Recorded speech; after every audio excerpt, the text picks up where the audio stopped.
Do you have that one coloring book sitting on your shelf that you're afraid to touch?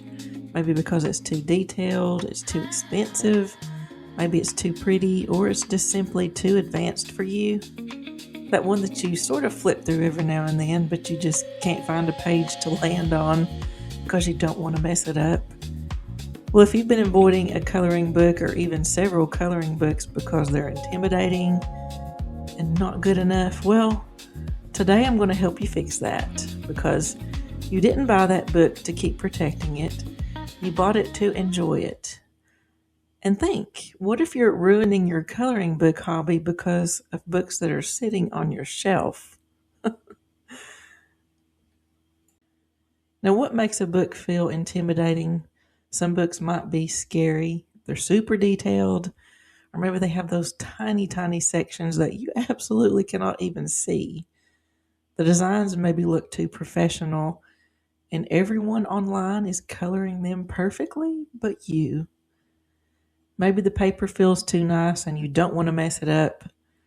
But when you flip through and you see all the details, your brain is thinking, this is too much. I just can't handle this. What if I mess up? That's intimidation.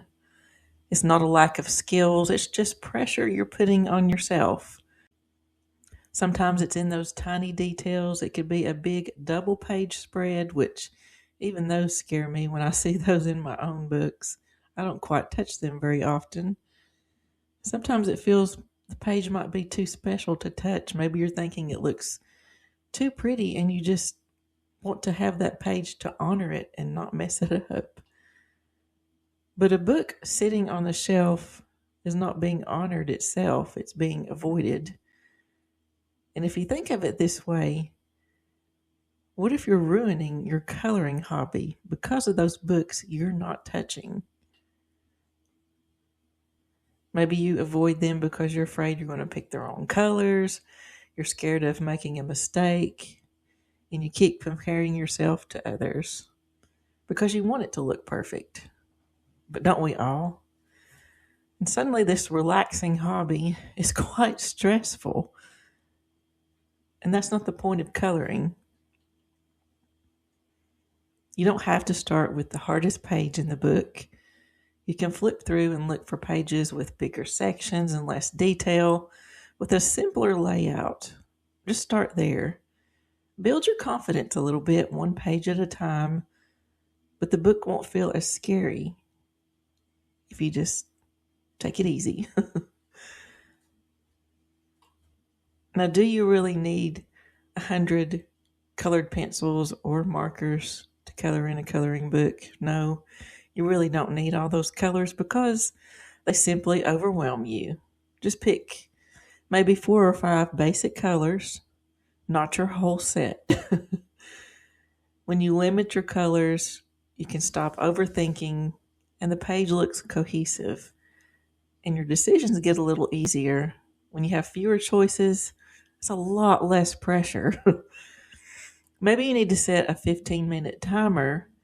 Don't tell yourself you have to finish the page. You don't have to finish a page every time you sit down, but just start somewhere.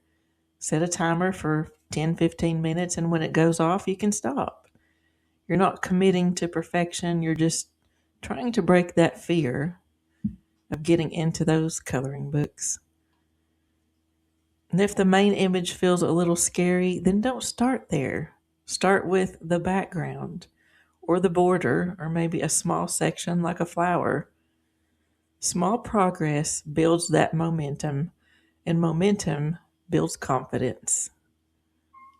And you can accept imperfection because you're going into that page knowing that it's not going to be perfect, and that's okay. Every page is practice. It's simply a page that you can learn to get better on, one page at a time. And that intimidating coloring book, it becomes special because you have colored in it, not because you keep it untouched. And you brought joy to that page. So get those books out and use them and use your fun hobby, and don't make it stressful. So go grab one of your intimidating coloring books this week Color just one small section and that's it. It's what if you choose the wrong colors, you choose colors you don't like, maybe your fading looks really strange, and it just doesn't turn out as you imagined. Well, one page does not define you in your coloring journey, and it definitely does not ruin a book. If you don't love how it turns out, hey, think of it as a learning experience.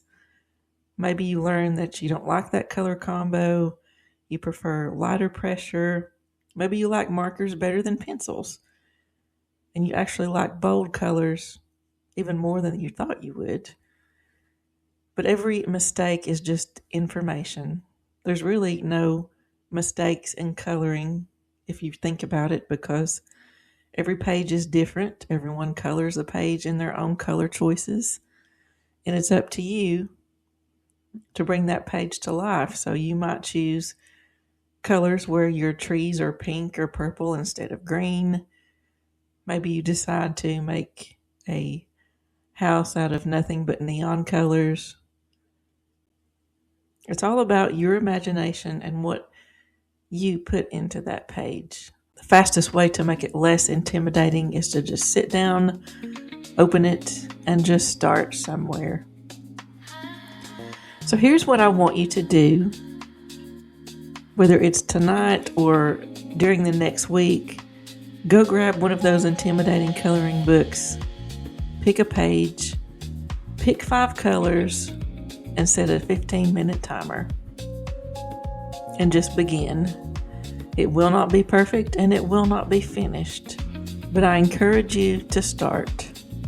That's all it takes to change how you feel about a coloring book.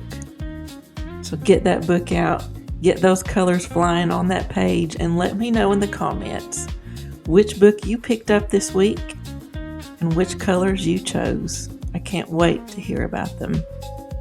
Thank you so much for joining me today, and I will see you again in the next video.